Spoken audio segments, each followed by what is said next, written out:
এই মুসলমান তো সিংহের জাতি, এই মুসলমান তো বীরের জাতি, এই মুসলমান তো বিজয়ীর জাতি।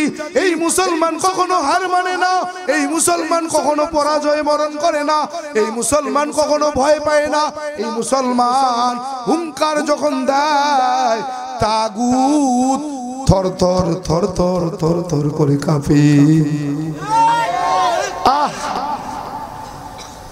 বাংলার জমিনে রাজা গৌর গোবিন্দ রাজ এই দেশ পরিচালনা করতেছে, বাংলাদেশ শাসন করে। আল্লাহ পাক রব্বুল আলামিন শাহ জালাল শাহ ফরান রহমাতুল্লাহ আলাইহি পাঠায়া দিবেন। ঘোষণা হয়ে গেল শাহজালাল শাহ ফরানি আমেন থেকে আসবে এক কাফেলা নিয়ে বাংলাদেশে ইসলাম প্রচার করতে হবে। ইসলাম প্রচার করার উদ্দেশ্যে আসবে। রাজা গৌর গোবিন্দ সমস্ত পথ বন্ধ করে দিলেন যেন এই বাংলার জমিনে কোনো মুসলমান ঢুকতে না পারে। শাহজালাল শাহ ফরান রহমাতুল্লাহ আলাইহি রব্বে কারিমের কাছে দরখাস্ত করলেন, ও রব্বে কারিম, সমস্ত রাস্তা বন্ধ হয়ে গেছে, যাব কিভাবে? রব্বে কারিম ইলহামের মাধ্যমে জানিয়ে দিলেন, ও শাহজালাল শাহ ফরান, সব রাস্তা যখন বন্ধ হয়ে যায় আমি আল্লাহর রাস্তা খুলে দিই। বলে কিভাবে? বলে সুরমা নদীর উপরে যায় নামাজ বিছায়া দাও, যায় নামাজের উপরে দাঁড়িয়ে যাও, যায় নামাজ তোমাকে বাংলার জমিনে পৌঁছায়া দিবে। সুবহানাল্লাহ।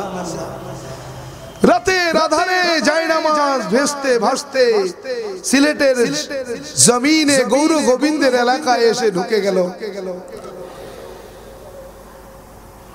রাজা গৌর গোবিন্দ নির্যাতন নিপীড়ন শুরু করে দিল।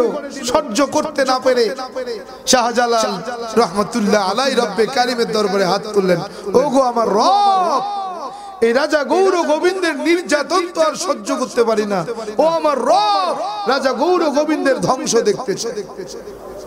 আল্লাহ পাক রব্বুল আলামিন ইলহামের মাধ্যমে জানায়া দিলেন, ও শাহজালাল, দেখো না তোমার এই 360 জন কাফেলার ভিতরে এমন কেউ আছে কিনা যার জীবনে কোনোদিন তাকবীরে উলা ছোটে নাই। কি ছোটে নাই? তাকবীরে উলা জানেন? আহা, রশিদ আহমেদ গঙ্গুহি রহমাতুল্লাহ আলাইহি 40 বছরের মধ্যে তাকবীরে উলা ছোটে নাই। একদিন আসরের নামাজে তাকবীরে উলা ছুটে গেছে। এই তাকবীরে উলা ছুটার কারণে ওই দিনে আল্লাহর ওলি ওলি কামেল 27 বার আসরের নামাজ আদায় করছে। কেন তাকবীরে উলা ছুটলো মানতে পারি না। কেন ছুটলো মানতে পারি না। এক নামাজ 27 বার পড়ছে। মানে তাকবীরে উলা কাকে বলে? ইমাম সাহেব যখন আল্লাহু আকবার করে দাঁড়ায়, আপনি পিছে আল্লাহু আকবার করে দাঁড়ানো, এটা প্রথম তাকবীরে উলা বলে। এই তাকবীরে উলা যার জীবনে কোনোদিন ছোটে নাই তাকে বলো ফজরের আযান দিয়ে দিতে। শাহজালাল রহমাতুল্লাহ আলাইহি বলতেছেন, এই আমার দলের, আমার কাফেলার মানুষ, আমার এই কাফেলায় কি এমন কোন ব্যক্তি আছে যার জীবনে কোনোদিন তাকবীরে উলা ছোটে নাই? নাসির উদ্দিন রহমাতুল্লাহ আলাইহি হাত জায়গায় বলতেছে, ওগো আল্লাহর ওলি, আমি বুকে হাত দিয়ে বলতে পারি আমার বুঝ হওয়ার পরে আমি আজ পর্যন্ত আমার তাকবীরে উলা ছুটে নাই।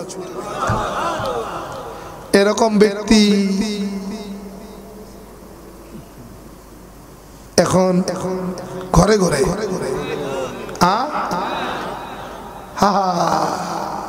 এখন তো ঘরে ঘরে আল্লাহর ওলি, সব আল্লাহর ওলি। নাসিরউদ্দিন রহমাতুল্লাহ আলাইহি বলতেছে, আল্লাহর ওলি, আমি বুকে হাত দিয়ে বলতে পারি জীবনে আমার কোনোদিন তাকবীরে উলা ছুটে নাই। কয়জন দিয়ে আল্লাহ হয়ে গেছে। সেই বীরের আল্লাহু আকবার এখন আর নাই। যেই আল্লাহু আকবরের ধ্বনিতে রাজা লক্ষণ সেন ভারতের মসনদ ছাইরা পিছনের দরজা দিয়ে ফেলাইছে। আসেনি সে আল্লাহু আকবার? এজন্যই তো মুসলমান পদে পদে কদমে কদমে মার খেতেছে। কথা কও।